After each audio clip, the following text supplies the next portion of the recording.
Hey, welcome to my 50th anniversary celebration of Desire by Bob Dylan, which of course was released in January 1976. And now, right now, as I'm recording this, it is January 2026. So that's 50 years in which I've not actually heard this album. Of course, some of those years I wasn't alive, so that was a good excuse. But what's my excuse now? Um, don't know, really.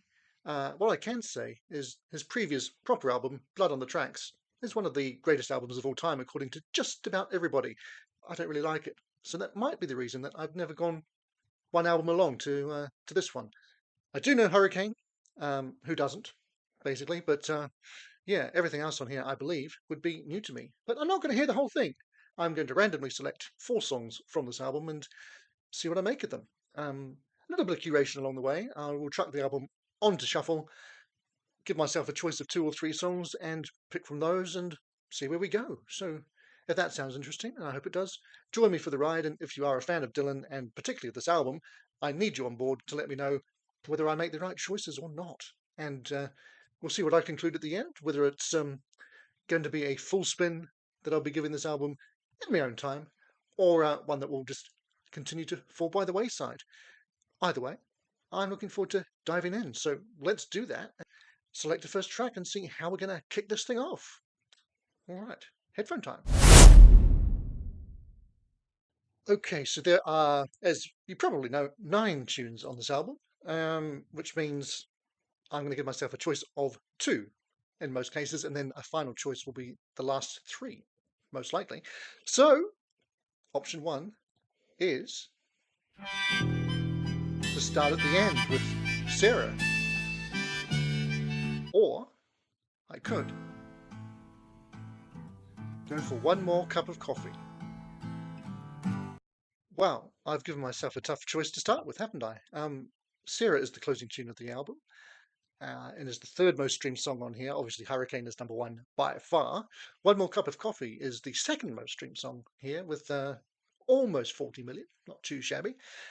And that's the duet with Emmylou Harris, from what I've quickly gleaned via my Wikifacts pre-stream read.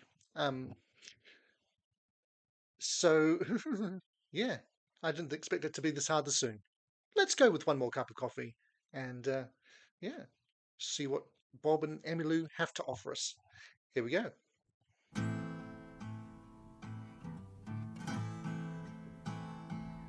Pull those lyrics up.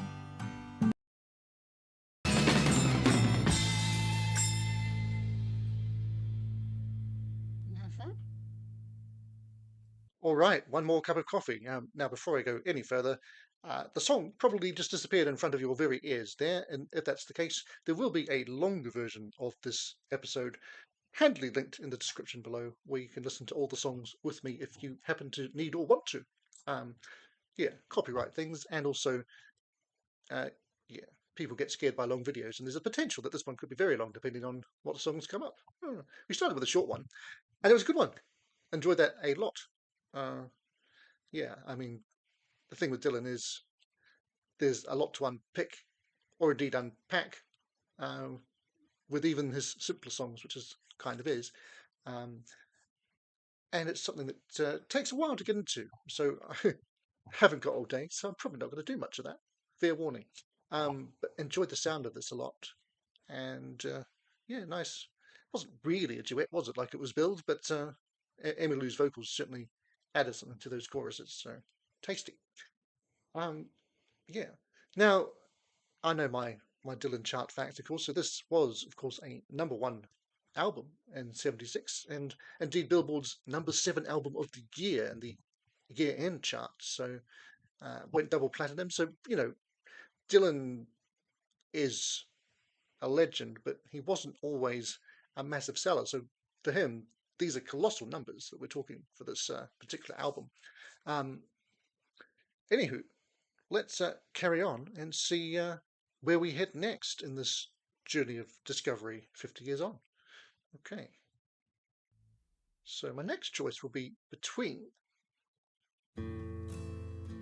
Hurricane, so biggest song on the album, and of course the only one I know. So will I go for that, or will I pick something that I'll be hearing for the first time, which would in this case be Romance in Durango.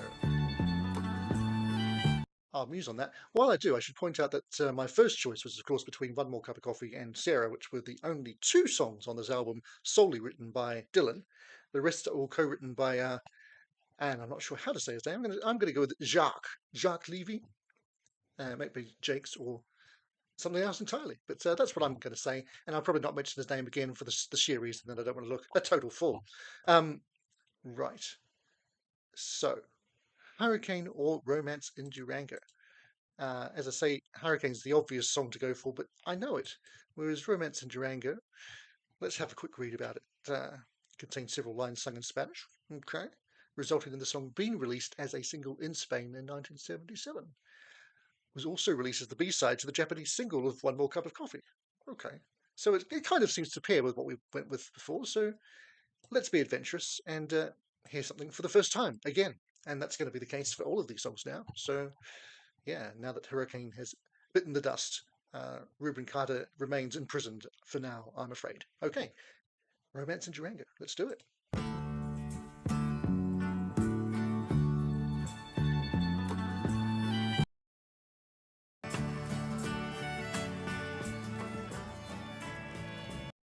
Ooh, that's going to spoil what the first choice is for the next selection, running straight into to Joey there. All right, Romance in Durango. A great storytelling song here. Not wild about the vocal on it, to be honest, which is, a lot of people have a problem with Dylan's vocals overall. I don't generally. I generally find them fine. But my thing with Dylan is I really, really love pretty much everything from the early days, Freewheelin' through to Blonde on Blonde. And after that, the songwriting doesn't really slump, but I just somehow don't connect with his later material anything like as much as the early stuff. And I can kind of feel that on this track as well. It's very well written, obviously. It tells a great story. It's interesting to listen to. But at the same time, I'm feeling, I don't know that I need to hear that one again, especially. Uh, if it's a favourite of yours, I apologise. But hey, I can only tell you how I'm feeling. I know very well that songs grow on you, so if I listen to the full album a few times, this one might end up being a lead if I gave it the chance. Will I do that? Time will tell. Two more songs to hear, which might further shape my view on whether this is going to ever be a full album listen for me. And as I said, first up we have Joey, which is the 11-minute epic opener of side one. Sorry, side two, in fact. Get it right. And probably the most controversial song on the album. Not that Hurricane wasn't controversial, but this is one that glorifies a gangster possibly more than was due.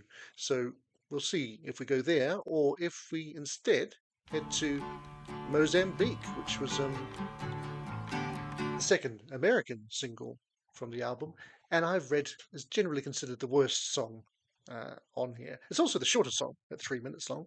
So am I going to hear a controversial 11-minute song, or am I going to go for a nice quick single that some people say is a bit rubbish?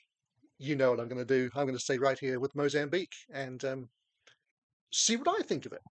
Uh, again, let me know if this is a wise or good choice for a first-time listener. Anyway, let's see. Yeah, what Mozambique has to offer.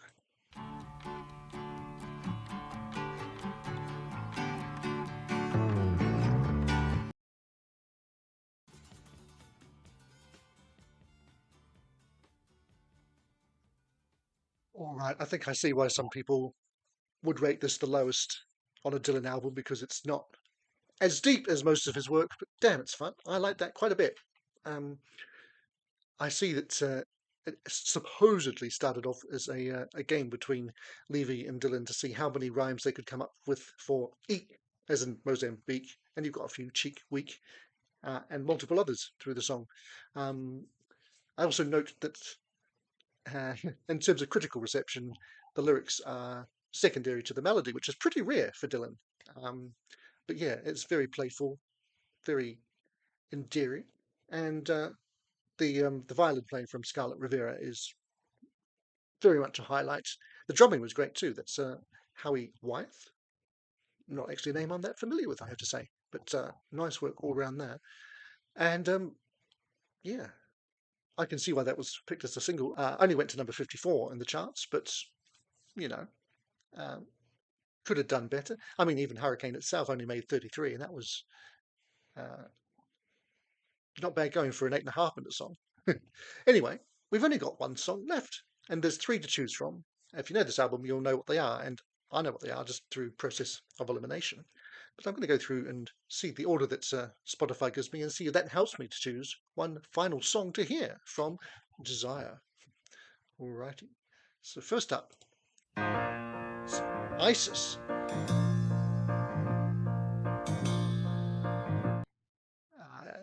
I'm not sure if I want to put ISIS in the description of a YouTube video in this day and age. Obviously, it's nothing to do with that, but you know. Um, so that's option one. Option two is Side One Closer, Oh Sister. And I'm going to call it right now. I'm just going to go for the final one so that you can't accuse me of just going for the shortest songs on the album. I'm going to go for one of the longer tracks. Black Diamond Bay, which I believe is about a volcano and people watching. Well, I think it's the perspective of people in the disaster and then other people watching nonchalantly on via the news. And having, visited a volcano that 6 months after I visited erupted and killed quite a few people, that could be interesting. So let's go to Black Diamond Bay.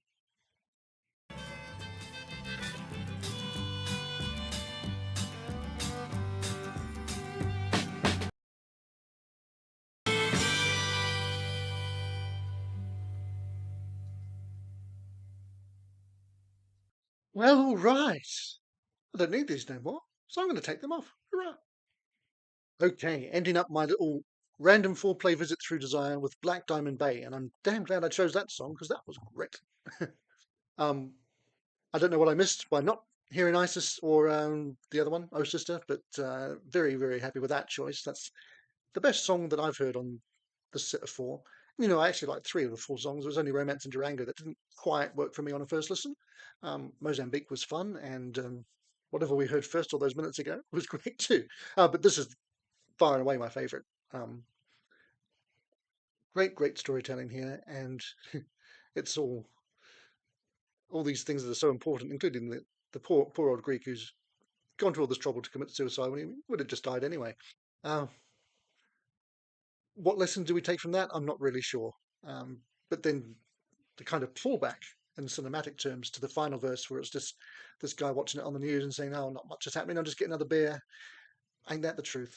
And we see that more and more in this day and age. We're not just watching Cronkite on the news, Walter Cronkite, obviously, and massively famous American newsreader that even I can picture from my perspective in space and time.